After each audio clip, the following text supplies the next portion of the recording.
नमस्कार, आदाब। Media voice में आप सभी का स्वागत है। मैं हूं आपके साथ अल्फराज शेख। आज हमारे साथ बातचीत करने के लिए मौजूद है फैज़ान फारूकी, जो the public view news channel चलाते हैं। इनसे जानेंगे 2022 विधानसभा चुनाव को लेकर आज 10 मार्च को जो नतीजे आए हैं उस पर इनकी क्या कुछ राय है। जिस तरीके से एग्जिट पोल दिखाए जा रहे थे, कहीं ना कहीं वो सही साबित होते नजर आ रहे हैं। हम आपको बताना चाहते हैं कि इस टाइम उत्तर प्रदेश में 403 विधानसभा सीटों में 268 सीटें भारतीय जनता पार्टी उस पर बढ़त बनाए हुए हैं और 130 के करीब समाजवादी पार्टी को शो करे जा रहे हैं। एक सीट बीएसपी के खाते में, 2 सीटें कांग्रेस के खाते में और 2 ही सीटें अन्य के खाते में दिखाई जा रही हैं। नतीजे अभी फाइनल नहीं हुए हैं, अभी कोई कम और कोई बढ़ती होता दिखाई दे रहा है। इस सारी चीज़ पर हम बात करेंगे, लेकिन उससे पहले कुछ हॉट सीटें हैं, उनके लेकर हम बातचीत करना चाहते हैं आपसे। गोरखपुर की बात करें तो गोरखपुर में फैज़ान, उत्तर प्रदेश के सीएम ने चुनाव लड़ा, तो उत्तर प्रदेश के सीएम कितने मतों से गोरखपुर से जीते हैं। साथ साथ में गोरखपुर में हम बताना चाहते हैं कि गोरखपुर की सारी सीटें भारतीय जनता पार्टी के खाते में गई हैं।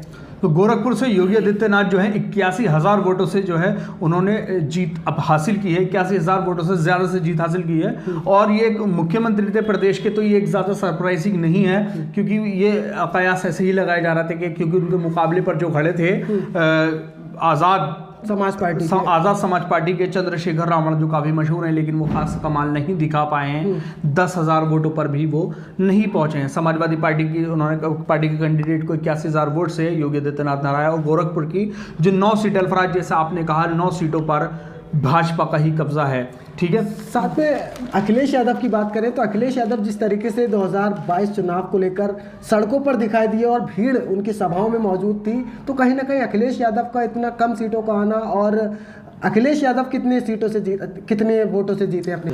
करहल से अखिलेश यादव ने एसपी सिंह बघेल को हराया है, लगभग 60,000 वोटों से अखिलेश यादव ने उनको हराया है। तो ये बड़ी जीत अखिलेश यादव की पर्सनल तौर पर तो अपनी विधानसभा से बड़ी जीत हुई है, लेकिन अगर प्रदेश की बात करें तो अखिलेश यादव ने एक तीसरी बार फिर से निराश किया है। यानी कि तीसरा गठबंधन जो है अखिलेश यादव का वो फेल हुआ। 2017 का कांग्रेस से गठबंधन फेल रहा, 2019 का बसपा से गठबंधन फेल रहा और 2022 का आरएलडी से गठबंधन फेल रहा। जो अल्फराज जैसा कि आपने सवाल किया कि क्या वजह रही है, उसकी वजह सीधी मानता मैं ये हूं कि विपक्ष के नेता के तौर पर अखिलेश यादव खुद को चमका नहीं पाए।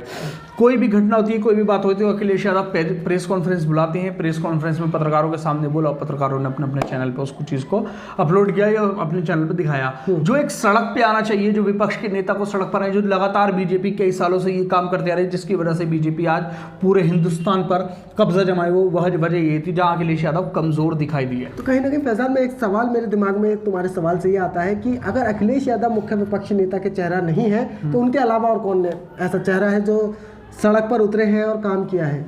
वही तो जनता को जो था, इस बार उत्तर प्रदेश में विपक्ष मजबूत नहीं था कोई भी। अब आप चाहे मायावती की बात करें तो अखिलेश यादव थोड़ा बहुत प्रेस कॉन्फ्रेंस में दिख भी जाते हैं या कहें कि उनके विधायक बोल लेते हैं, लेकिन बीएसपी के ना विधायक बोल पाते हैं, ना बीएसपी सुप्रीमो मायावती बोल पाती हैं। तो इसी वजह से कहीं ना कहीं भारतीय जनता पार्टी जीती है। फैज़ान, एक सवाल मेरा ये भी था, अगर असदुद्दीन ओवैसी और अखिलेश यादव का गठबंधन हो जाता तो उत्तर प्रदेश के हालात क्या रहते?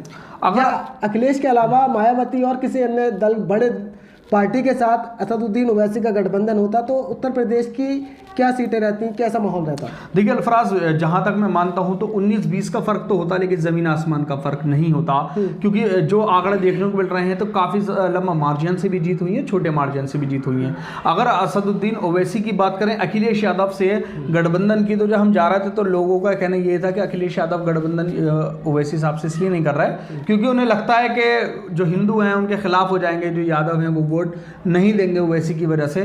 तो लेकिन अब भी कोई ज़्यादा फर्क पड़ा नहीं है, क्योंकि इस बार भी मुस्लिम सीट जहां पर समाजवादी पार्टी की हैं, ज़्यादातर सीट वहीं से हासिल की हैं समाजवादी पार्टी ने। आने वाले टाइम में जो और बिल्कुल खुल के सारी चीज़ें सामने आ जाएंगी, तो उसमें भी शायद ये चीज़ सामने आए कि जो सीटें समाजवादी पार्टी ने हासिल की हैं वो मुस्लिम बहुल्य क्षेत्र की सीटें हैं। तो ओवैसी के आने से ज़्यादा कोई फ़र्क पड़ता नहीं, लेकिन हाँ, जो ओवैसी का ज़ीरो रहा है बिल्कुल, वो समाजवादी की पार्टी की वजह से ओवैसी को फ़ायदा ज़रूर होता।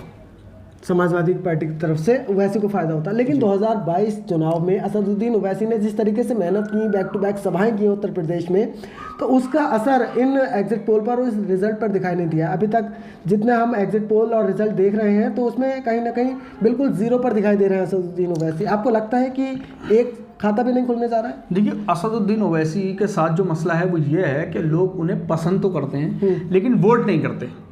सबसे बड़ी रीज़न ये है कि असदुद्दीन ओवैसी को सुनना पसंद करती हैं, उनकी बातें पसंद करती है, लोगों के समझ में आती है, खुश भी हो जाते हैं और उनको लगता भी है कि हाँ हमारा नेता है। लेकिन जब ईवीएम के पास जाते हैं तो जहन बदलता है, और जहन बदलता है दूसरी पार्टी की तरफ, समाजवादी हो, बीएसपी हो, कांग्रेस हो या बीजेपी हो। ओवैसी साहब अपने जज्बाती भाषणों से, जज्बाती स्पीच से लोगों को लुभा तो पाते हैं, लोगों को बुला तो लेते हैं, भीड़ हो जाती है और उनकी सभाओं में पैर रखने की जगह नहीं मिलती, लेकिन वो फिर वोट में तब्दील नहीं हो पाता। ये समस्या है, इसका समाधान ज़रूर ओवैसी को ढूंढना होगा अगर उत्तर प्रदेश में लड़ना है तो। फैजान, इसके साथ साथ में हमने ज़्यादातर ग्राउंड रिपोर्ट किया है तो लोगों का भी ये साफ कहना था कि इस बार नहीं, 2022 का चुनाव हमें योगी आदित्यनाथ को हराना है और अखिलेश को जिताना है। तो कहीं ना कहीं लोगों का ये कहना था कि हम ये आखिरी चुनाव है, हम समाजवादी को जिताना चाहते हैं, सिर्फ योगी आदित्यनाथ को हराना चाहते हैं। उसके बाद उनके दिल में कहीं ना कहीं ओवैसी दिखा कि ओवैसी साहब को हम अगली बार वोट देंगे, इस बार वोट नहीं देंगे। तो कहीं ना कहीं इसका तो बिल्कुल उल्टा रुझान देखने को मिल रहा है कि एक तरफा भारतीय जनता पार्टी जीतती नजर आ रही है। नहीं, बिल्कुल भारतीय जनता पार्टी दिखती तो नजर आई। लगातार तीसरा फेलियर जो है अखिलेश यादव का, अगर कल भी हम इस बारे में बात कर रहे थे अल्फराज कि 2012 में तो मुलायम सिंह की शख्सियत पर चुनाव जीता और मुख्यमंत्री अखिलेश यादव हैं, लेकिन अपने बल पर अखिलेश यादव से एक भी चुनाव नहीं जीता गया है। तो सीधा सा देखने को मिलता है तो शायद 2027 में उत्तर प्रदेश की जनता जो है अपना ऑप्शन किसी और को चुने, ना कि समाजवादी को चुने। अब वो कांग्रेस भी हो सकती है, वो बीएसपी भी हो सकती है, या वो एमआईएम भी हो सकती है, लेकिन एमआईएम का फिलहाल परफॉर्मेंस बिल्कुल जीरो रहा है। चलिए, तो अभी हमने बात की इस चुनाव पर रिजल्ट की, लेकिन अब हम उन सीटों की बात करते हैं जो 2022 में जीतने वाले कैंडिडेट हैं। फैजान, सबसे पहले हमने जैसे बताया कि 9 की 9 सीटें भारतीय जनता पार्टी ने जीती हैं, उसमें चाहे चिल्लूपार से राजेश त्रिपाठी हो। जिस तरीके से हमारे पास डाटा है, कुछ लोगों को बताइए आप, गोरखपुर के कौन कौन किस किस सीट से जीते हैं? चिल्लूपार से राजेश त्रिपाठी जीती हैं, बांसगांव से विमलेश पासवान जीते हैं, खजनी से श्रीराम चौहान जीते हैं, सहजनवा से प्रदीप शुक्ला, गोरखपुर ग्रामीण से विपिन सिंह, गोरखपुर शहर से योगी आदित्यनाथ जो मुख्यमंत्री हैं, कैंपियारगंज से फतेह बहादुर सिंह, पिपराइच से महेंद्रपाल सिंह और चोरी चोरा से इंजीनियर श्रवण कुमार निषाद ने जीत हासिल करी है। वहीं अगर मैं आपको लेकर चलूँ जो सबसे ज़्यादा हाई प्रोफाइल हॉट सीटें कही जाती हैं, हॉट सीट कही जाती हैं, जैसे कि रामपुर और स्वार में क्या रहा है, ये बड़ी चीज़ होगी, क्योंकि रामपुर और स्वार को सब लोग बड़े ध्यान से देख रहे थे। तो रामपुर के चमरोआ विधानसभा से सपा प्रत्याशी नसीर खान जीते हैं, स्वार विधानसभा से सपा प्रत्याशी अब्दुल्ला आजम खान यानी आजम खान के जो बेटे हैं वो जीते हैं। ठीक है, तो ये बड़ी चीज़ है, ये लोग इस चीज़ को इसका इंतज़ार कर रहे थे कि इस सीट पर क्या होगा। वहीं स्वामी प्रसाद मौर्य जो कि समाजवादी में आए थे भाजपा छोड़कर, फाजिल नगर से चुनाव हार चुके हैं। ठीक है, राजनाथ सिंह के बेटे और नोएडा से बीजेपी उम्मीदवार पंकज 1.5 लाख वोटों से जीते। राजनाथ सिंह के बेटे की चीज़ देखने वाली होगी। तो कहीं ना कहीं जिस तरीके से कहा जा रहा था कि अब्दुल्ला आजम, और इन सीट पर अभी मैं कुछ खबर भी चल रही थी कि अब्दुल्ला आजम कई हजार वोट से पीछे हो गए थे, 700 वोटों से पीछे दिखाया। हाँ, तो कहीं ना कहीं अब अब्दुल्ला आजम भी जीत चुके हैं और उनके फादर आजम खान भी रामपुर से बहुत अच्छे वोटों से जीत हासिल कर चुके हैं। प्रधान, इन सीटों के अलावा उन सीटों का जिक्र करना चाहेंगे जो मुस्लिम कैंडिडेट समाजवादी पार्टी के थे, उन्हें किस तरीके की जीत हासिल हुई है, चाहे वो संभल हो या कुंदर की विधानसभा हो। जो पहले जियाउर रहमान बर्क ने AIMIM से संभल से चुनाव लड़ा, लेकिन अब समाजवादी पार्टी से कुंदर से उन्होंने। अगर संभल की बात करें तो अल्फराज जो 6 बार के लगातार विधायक थे अब 7वीं बार विधायक बन चुके हैं। इकबाल महमूद ने बहुत अच्छी परफॉर्मेंस दी है और 40,000 से ज़्यादा वोटों से इकबाल महमूद ने जीत हासिल की है। वहीं बात करें जियाउर रहमान बर्क जो कुंदरकी से खड़े हुए थे और फिर जो कुंदरकी से 2 बार के लगातार सपा से विधायक थे, उनका टिकट कटा हाजी रिजवान, उन्होंने फिर बसपा से टिकट लिया और जियाउर रहमान बर्क ने वहाँ से जीत हासिल की। जियाउर रहमान बर्क के साथ सबसे बड़ा जो फैक्टर रहा है वो रहा है शफीकुर रहमान बर्क, संभल के सांसद, कद्दावर नेताओं में नाम आता है, दिग्गज नेताओं में नाम आता है, बड़े मुस्लिम नेताओं में नाम आता है। एक वजह बड़ी है, बिलारी से तीसरी बार एक बार बाई इलेक्शन में जीते थे उनके पिता के इंतकाल के बाद।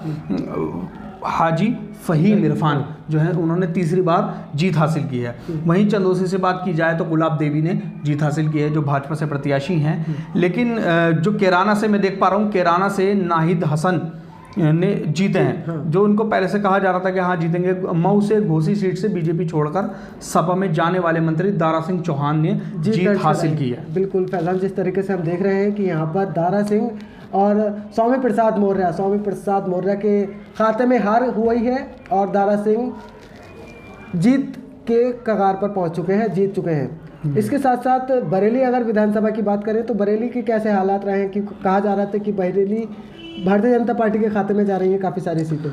देखिए बरेली की जो भोजीपुरा से सपा की सीट है उससे शहजील इस्लाम ने जीत हासिल की है। सरोजनी नगर से लखनऊ के, अच्छा बरेली की बात कर रहे हैं, शहर से तीसरी बार जीते डॉक्टर अरुण कुमार। बरेली शहर, बरेली कैंट से संजीव अग्रवाल जीते हैं। तो ये एक बरेली जो है वो भी भाजपा के खाते में नजर आई पूरी। तो इस पूरे हमारे रिपोर्ट पर आपकी क्या कुछ राय बन रही है, हमें कमेंट करके ज़रूर बताइए। देखते रहिए द पब्लिक व्यू। शुक्रिया।